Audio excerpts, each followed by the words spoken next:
On a peu l'occasion d'être spectateur du quotidien d'une classe, brute, sans phare, fait de perfection et d'imperfection, de coups de génie et d'imprévus. Parce qu'on pense que le réel des classes est le meilleur terrain de réflexion et d'amélioration pour nos pratiques d'enseignement, nous vous ouvrons leurs portes. Nous vous invitons à découvrir ces outils pédagogiques afin qu'ils deviennent les vôtres. Bienvenue dans la saison 3 d'Être Prof, le podcast. Une série audio dans laquelle enseignantes et enseignants vous partagent leurs pratiques du quotidien, de la maternelle au lycée. Épisode 11, proposer un bilan de séquence en 6e. Pouvoir évaluer les avancées, ses progrès et identifier les meilleures stratégies pour s'améliorer, voilà les objectifs de ce bilan de séquence proposé par Ségolène, professeure de 5e à Trignac. Accompagnée de son arbre des compétences, elle apprend à ses élèves à s'améliorer de manière concrète, ciblée et réaliste. Les 6B, on s'installe, on sort ses affaires. C'est bon pour tout le monde? Tout le monde est installé? On prend une petite minute pour se calmer parce que je sens que vous êtes bien en forme. Saviez-vous que l'un des meilleurs prédicteurs de la réussite scolaire, c'est la capacité de l'élève à réfléchir sur ses connaissances et à comprendre les raisonnements qu'il engage pour utiliser et construire de nouvelles connaissances. Moi, j'adore ça pour introduire le sujet qu'on va aborder avec Ségolène, qui est celui de faire un bilan de ses apprentissages. Merci Ségolène de nous accueillir dans ta classe. Merci de m'y rejoindre pour enregistrer ces quelques moments avec les élèves. Alors, qu'est-ce que tu vas regarder dans ton passeport de compétences? Qu'est-ce qu'on regarde dans le passeport de compétences? On regarde ce qu'on a réussi, nos compétences, apprentis. Donc tu vas revoir ce que tu as réussi comme compétences et quel est le niveau que tu as, débutant, apprenti, confirmé ou expert. Tu nous décris en quelques mots le passeport dont il est question dans cette pratique de classe? Alors le passeport, c'est un outil que j'ai développé déjà depuis la réforme du collège, donc depuis 2016. C'est un document qui rassemble toutes les compétences qui vont être travaillées dans l'année, présentées sous forme d'échelle descriptive, avec les 4 niveaux de maîtrise de l'élève, donc débutant, apprenti, confirmé, expert. Et donc pour chaque compétence est détaillé les différents niveaux de maîtrise que l'élève peut avoir. Et ils sont rangés par trimestre. Et il y a une petite place pour que je puisse cocher chaque fois qu'un élève atteint une de ces 4 marches pour chacune de ses compétences. Donc c'est un outil vraiment de suivi sur fin de cycle 3 pour mes élèves de 6e. Mais que j'utilise aussi en cycle 4 avec mes élèves de 5e et qu'on aimerait qu'il soit repris par mon collègue qui a ensuite les 4e et les 3e.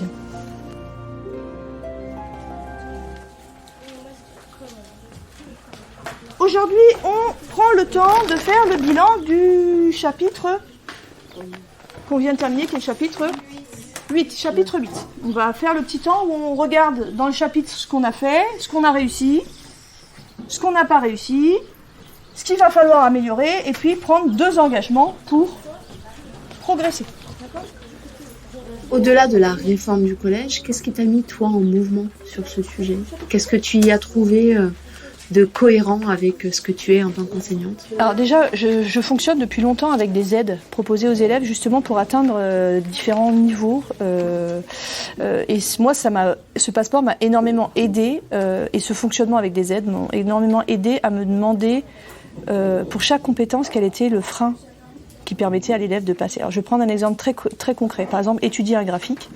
Le niveau débutant, l'élève est capable de situer un point sur un graphique. Le niveau apprenti, l'élève est capable de décrire l'évolution d'une courbe. Est-ce que le paramètre augmente, diminue, reste stable? Voilà. Niveau confirmé, l'élève est capable de décrire cette évolution en donnant des chiffres pour justifier sa réponse. Et enfin, dans le niveau expert, il n'a pas oublié les unités, il a bien noté le nom du paramètre, et il a bien, sa réponse est vraiment très complète. Il a identifié les grandes tendances dans le graphique. Ça, c'est pour le niveau expert. Et en fait, se poser ces questions-là, moi, ça m'a vachement aidé pour me dire, qu'est-ce que j'attends en fait de mes élèves pour leur montrer comment ils peuvent atteindre ce niveau expert qui est le niveau au-delà même de l'attendu. Et puis je voulais aussi que eux ils puissent voir d'une fois sur l'autre au fur et à mesure les progrès, parce qu'en fait dans mon système d'évaluation je conserve le meilleur niveau atteint à la fin du trimestre et c'est ça qui donne l'évaluation finale de l'élève. Donc il sait que s'il commence au niveau débutant, c'est pas grave. Ce qui compte, c'est qu'il prenne en compte les aides que je lui donne Donc par exemple sur le graphique, l'aide apprenti, c'est lorsqu'on te demande comment évolue un paramètre d'une courbe, tu dois dire est-ce que ce paramètre augmente, diminue ou reste stable. Et donc une fois qu'il a lu cette aide-là, qu'il a rédigé sa phrase, je me dis au coup suivant, quand il est confronté à la même question, il se dit ah oui, je me rappelle, l'aide apprenti c'était ça. Donc il va repartir de là. Et puis du coup je vais lui donner l'aide confirmée. Attention, maintenant tu me le justifies avec des chiffres des 2 axes. Hop, il va me modifier sa réponse et ainsi de suite, il va progresser. Et donc je voulais qu'il ait une trace de cette évolution de ses apprentissages. Et donc chaque fois que je ramasse le cahier de mes élèves, à la fin de chaque chapitre, je coche. Alors certains le font d'eux-mêmes, ils se positionnent quand je les ai évalués en passant les voir dans la classe. Mais moi je fais le bilan en cochant. Et donc en utilisant un système de couleurs différentes, l'élève peut voir qu'il a commencé par exemple au niveau débutant et puis qu'il a progressé au fil du temps. Donc pour que vous puissiez voir sur votre passeport de compétences les progrès que vous avez réalisés, je vais vous donner la couleur avec laquelle j'ai corrigé. Donc tout ce qui est en rouge ou en jaune moutarde un peu, c'est pour ce chapitre. Donc ça va vous permettre de voir si vous avez progressé. En début d'année, tu leur présentes ce passeport ou tu le présentes au moment où tu en as besoin, c'est-à-dire à la fin de ton premier chapitre? Alors je le présente dès le début de l'année, puisqu'en fait ils le collent tout de suite dans leur cahier. En fait avec mes 6e et un peu avec mes 5e, comme j'ai un fonctionnement de classe qui est vraiment atypique on va dire, avec le plan de travail en permanence, il faut que je présente à mes élèves mon fonctionnement, sinon ils ne comprennent pas, ils ne voient pas où je les emmène. Donc en fait pour mes 6e surtout, le premier chapitre c'est vraiment un chapitre qui permet de comprendre comment fonctionne le cours de sciences. Et avec cette présentation-là, ça me permet de travailler déjà certaines compétences, par exemple classer dans un tableau, puisqu'ils vont devoir dire, à partir d'une vidéo qui présente mon fonctionnement de classe, qu'ils ont aimé, pas aimé. Donc ils vont devoir dessiner un tableau, donc ça me permet d'évaluer aussi ça. Et donc il y a une des activités donc en autonomie dans ce premier chapitre de découverte qui concerne le passeport de compétences. Ils doivent venir le chercher dans un bac, comme ça leur montre qu'il y a des bacs avec un numéro où ils doivent aller chercher du matos. Et puis une fois qu'ils l'ont récupéré, ils le collent dans leur cahier à la fin. Alors revenons à cette séance spécifique de bilan de fin de chapitre. Est-ce que tu peux nous redire en quelques mots, de façon succincte, comment ça se passe? Comment tu les mets en mouvement sur ce bilan de fin de chapitre? Alors à la fin de chaque chapitre, donc je ramasse leur cahier et de mon côté, donc je fais un point sur le niveau de maîtrise des compétences dans leur passeport et puis sur leur plan de travail, donc le document sur lequel ils ont toutes les activités qu'ils avaient à réaliser dans le chapitre. Je mets un petit fonctionnement de validé, pas validé, pour qu'ils puissent avoir une vue globale de ce qu'ils ont fait et ce qu'ils n'ont pas fait. Ensuite, je leur demande de regarder le bilan qu'ils avaient fait au chapitre précédent, puisqu'ils se sont fixés des engagements, des choses pour les aider à progresser. Donc je leur demande de regarder pour voir est-ce que c'est tenu ou pas. Et avant de faire le petit bilan sur le papier, il faut d'abord regarder ce qu'on avait proposé à la fin du chapitre 7. D'accord ? Vous relisez d'abord votre petit bilan, vous regardez les engagements que vous aviez pris, et puis vous allez pouvoir objectivement voir est-ce que ces engagements ont été tenus ou pas tenus. Une fois qu'ils ont eu ce petit flashback en arrière, je leur dis voilà, maintenant vous avez la nouvelle petite fiche à compléter, sur laquelle ils doivent marquer donc 2 réussites dans ce chapitre, 2 difficultés, 2 engagements pour progresser, et 2 compétences qu'il faudra travailler en priorité, soit parce qu'ils n'ont pas encore été évalués sur cette compétence, soit parce qu'ils sont évalués à un niveau débutant ou apprenti. Et puis la dernière étape, c'est qu'ils choisissent parmi les réussites qu'ils ont proposées, une réussite qu'ils vont venir écrire sur une petite feuille qui a la forme d'une vraie feuille d'arbre, et qui vont aller coller dans notre arbre des progrès qui est dans le couloir à la vue de tous pour montrer qu'ils ont appris des choses, ils y sont sensibles.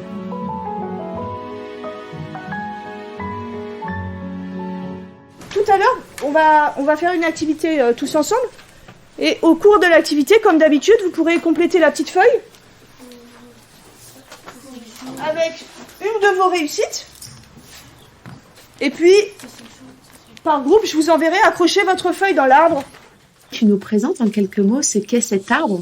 Alors, j'ai fait parler mon côté créatif en imprimant en grand format un arbre démuni de feuilles qui trône comme ça dans le couloir près de la porte d'entrée de ma classe. Et cet arbre, au fur et à mesure en fait des chapitres, va verdir de toutes les connaissances, les compétences, les savoir-être que mes élèves vont avoir développés. Donc ils viennent vraiment physiquement coller une feuille d'arbre sur laquelle ils ont écrit. Alors c'est une feuille en papier, c'est imprimé une feuille, mais c'est vraiment la forme d'une feuille. Et donc ils écrivent dessus quelque chose dont ils sont fiers, un progrès, une réussite, et ils viennent le coller. Et donc au fur et à mesure de l'année, on voit se développer toutes leurs réussites. Et du coup, cet arbre, il vit au quotidien dans ta classe ou juste à ce moment-là? Comment ils l'investissent? Est-ce que tu as vu des choses, des élèves qui vont regarder les feuilles de tout le monde? Enfin, comment ça vit au quotidien? Alors j'ai fait le choix volontairement de le mettre dans le couloir et non pas dans la salle pour que les élèves y aient accès en général. Donc parfois quand ils sont en train de se ranger ou je les vois, ils regardent un peu ce qui a été mis. Surtout quand il y a eu une grosse vague, par exemple si j'ai mes 2 classes de 6e pour lesquelles on a fait le bilan et qui ont été collées leurs feuilles, tout d'un coup il y a plus de feuilles, enfin il y a 24, 48 feuilles d'un coup. Donc ça se voit qu'il y a eu un changement. Donc certains regardent, mais il ne vit que sur ce temps de bilan. C'est-à-dire que les élèves ne peuvent pas à un moment venir me dire tiens, j'ai fait une réussite, est-ce que je peux la rajouter? Parce que j'ai pas ma salle cette année. Mais j'ai déjà fonctionné comme ça. C'est-à-dire que j'ai déjà eu des élèves où je disais écoute, là tu as fait vraiment un super effort. Je vois que je sais pas depuis 3 séances ceci cela, c'est mieux. Est-ce que tu veux rajouter ta feuille dans l'arbre? Ah bah alors là c'est cadeau quoi. Tout ce que tu me proposes et tu me donnes à entendre là, Ségolène, ça me fait penser à 2 ressources qu'on a sur Être Prof. Une qui est un entretien expert avec Yves Cordoc où on parle de ceinture de compétences et un article que Peggy Chrétien, une mentor originelle sur Être Prof, écrit sur la nécessité et les modalités des bilans bimestriels ou en tout cas intermédiaires sur un trimestre. C'est proche des ceintures des compétences. Par contre, la seule différence, c'est que la ceinture de compétences, elle impose une progression, souvent. C'est-à-dire que tu commences au jaune, enfin tu vois, au judo, tu peux pas arriver en disant je suis ceinture verte, j'ai décidé, j'ai les capacités. Tu es obligé de partir du départ. Et moi, c'est quelque chose que je ne voulais pas parce que je n'avais matériellement pas le temps de commencer par débutant pour tout le monde, puis apprenti, puis voilà. Tu proposes à tes élèves de se remémorer l'engagement qu'ils avaient eu sur le chapitre d'avant. Là, j'avais mis me concentrer, mais est-ce que j'ai réussi? Bah, c'est à toi. Alors, qu'est-ce que tu en penses? Déjà, qu'est-ce que ça veut dire pour toi se concentrer? Bah, être sur le travail. Plus sur le travail. Alors, qu'est-ce que tu en penses dans ce chapitre?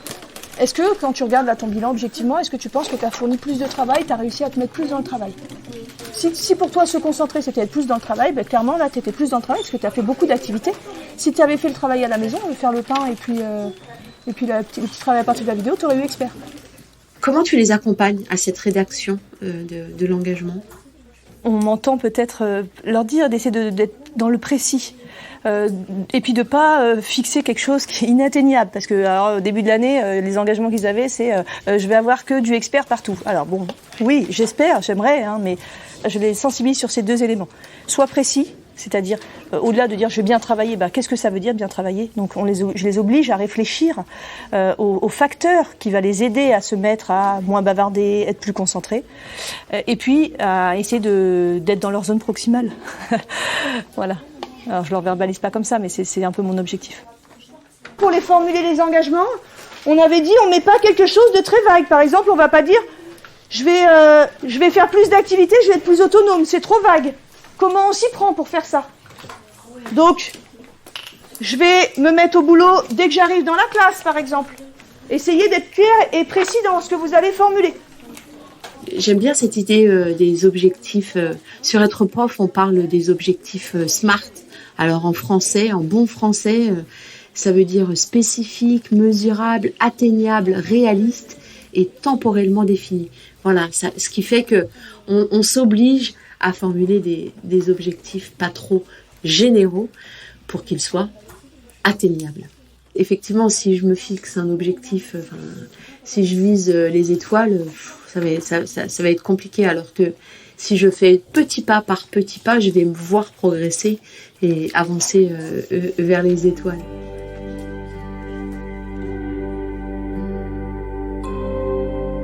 Tu as souvenir, toi, dans ton cursus de collégienne ou de lycéenne, d'avoir été invitée à réfléchir sur ce que tu savais faire, sur ce que tu avais mis en action pour apprendre et évoluer? Non, pas du tout. Non, et puis je parle aussi souvent du fonctionner avec des évaluations diagnostiques. Enfin voilà, c'est aussi quelque chose que j'ai jamais utilisé quand j'étais à l'école. On m'a jamais demandé, je sais pas, tout à l'heure je parlais sur la reproduction ou sur la digestion, qu'est-ce que tu sais au départ, et puis à partir de ça, on va essayer de tricoter pour t'amener à ce qu'on... J'ai jamais utilisé ça. Enfin, je m'en souviens pas, en tout cas, ça ne m'avait pas marqué si ça a été le cas. Tiens, si on fait un petit sondage à main levée là, qui est-ce qui pense avoir tenu son engagement? Au moins un des 2. Ceux qui ne l'ont pas tenu, posez-vous bien la question, est-ce que vous ne l'avez pas réussi parce que l'engagement n'était pas assez précis? Vous n'avez pas essayé de trouver des vraies solutions? Ou bien est-ce que vous ne l'avez pas tenu Peut-être parce qu'il était un peu trop difficile pour l'instant et peut-être qu'il faut essayer de reprendre un engagement un peu plus facile pour pouvoir réussir à l'atteindre là dans la dernière partie de l'année.